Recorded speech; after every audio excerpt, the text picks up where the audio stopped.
آپ دیکھ رہے ہیں میرا یوٹیوب چینل۔ آنے والے نئے دوستوں کو خوش آمدید کہتا ہوں۔ دوستو، آج کی اس ویڈیو میں ڈان آف پنجاب میں آپ لوگوں کو پنجاب کی ایک اور فیمیل ڈان شیدہ بھٹی کے بارے میں بتاؤں گا۔ اس کا اصل نام انیلا تھا، لیکن اس کا باپ اسے پیار سے شیدہ کہا کرتا تھا۔ اس کا تعلق پنجاب کے تحصیل حاصل پور سے تھا۔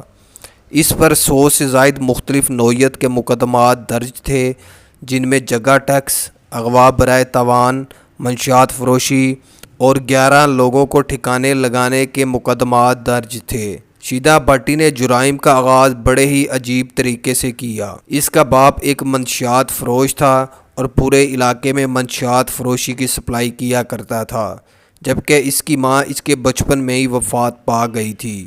یہ اپنے باپ کی لاڈلی تھی اور اکیلی اپنے باپ کے ساتھ رہا کرتی تھی۔ اس کا باپ اس سے بہت زیادہ پیار کیا کرتا تھا۔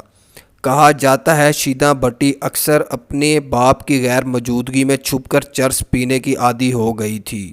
دوستو، آپ لوگوں کو بتاتا چلوں، شیدہ بھٹی کے بارے میں تمام تفصیلات اسی علاقے کے ایک ایڈوکیٹ سے لی گئی ہے۔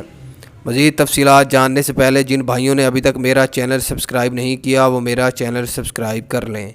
تو چلیے شروع کرتے ہیں تفصیلات۔ 1996 8 مئی کو اسی علاقے کے ایک اور منشیات فروش جگہ گروپ نے علاقے کی تقسیم کی وجہ سے شیدہ بھٹی کے باپ اور اس کے 3 دوستوں کو پار لگا دیا تھا۔ یہاں سے شیدہ بھٹی نے جرائم کا آغاز کیا۔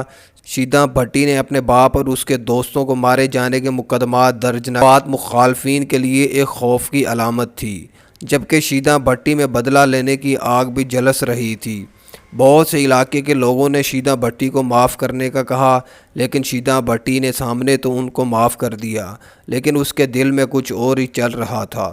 شیدہ بھٹی نے اپنے باپ کے دوستوں سے رابطے کرنا شروع کر دیے، جن میں بہت سے کاروباری اور اشتہاری تھے۔ اس نے اپنے باپ کے دوستوں سے کہنا شروع کر دیا تھا کہ اس نے اپنے باپ اور اس کے دوستوں کا بدلہ لینا ہے۔ شیدہ بھٹی کے باپ کے دوستوں نے کھل کر اس کی مدد کی۔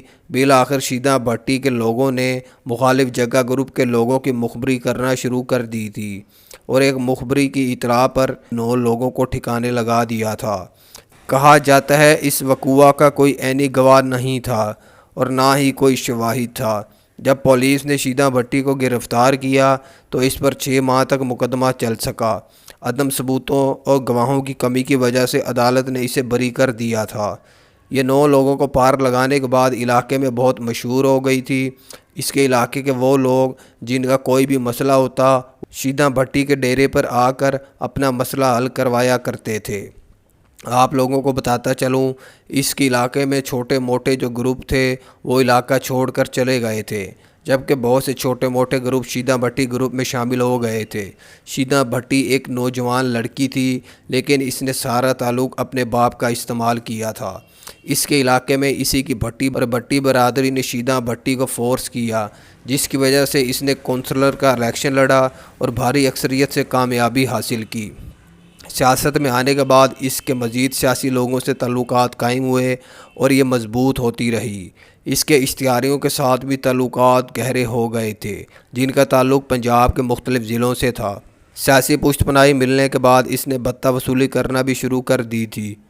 اس نے اپنی زندگی میں کبھی بھی اپنے علاقے سے بتہ وصولی نہ کی، بلکہ اپنے بندوں اور مختلف علاقوں کے اشتہاریوں کے ذریعے اس نے مختلف علاقوں سے ہی بتہ وصولی کی تھی۔ اس بتہ وصولی میں 60% حصہ شیدہ بھٹی کا ہوا کرتا تھا، جبکہ 40% اس گروپ کا ہوا کرتا تھا جو اس کے گروپ کے لوگوں کی مدد کیا کرتا تھا۔ اس نے جگہ گروپ کے مزید 4 لوگوں کو بھی بعد میں پار لگوایا تھا۔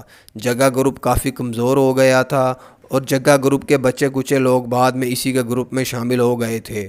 جب اس نے کارروائیاں تیز کی اور اس کا علاقے میں خوف پھیلنے لگا تو پولیس نے بھی اس کے خلاف کارروائیاں تیز کر دی تھی۔ اس کے 2 پولیس مقابلے ہوئے، جن میں اس کے 3 لوگ پار لگا دیے گئے تھے، جبکہ اس نے بھی 2 پولیس والوں کو پار لگایا۔ بالآخر 2005 میں گوجرانوالہ شہر میں پولیس نے ایک مقابلے کے دوران شیدہ بھٹی اور اس کے 3 لوگوں کو پار لگا دیا تھا۔ اس طرح اس کی زندگی کا باب بند ہوا۔ میرا ویڈیو بنانے کا مقصد آپ لوگوں کو بتانا ہے کہ برائی کا کام برا ہی ہوتا ہے، اس لیے برے کاموں سے دور رہیں۔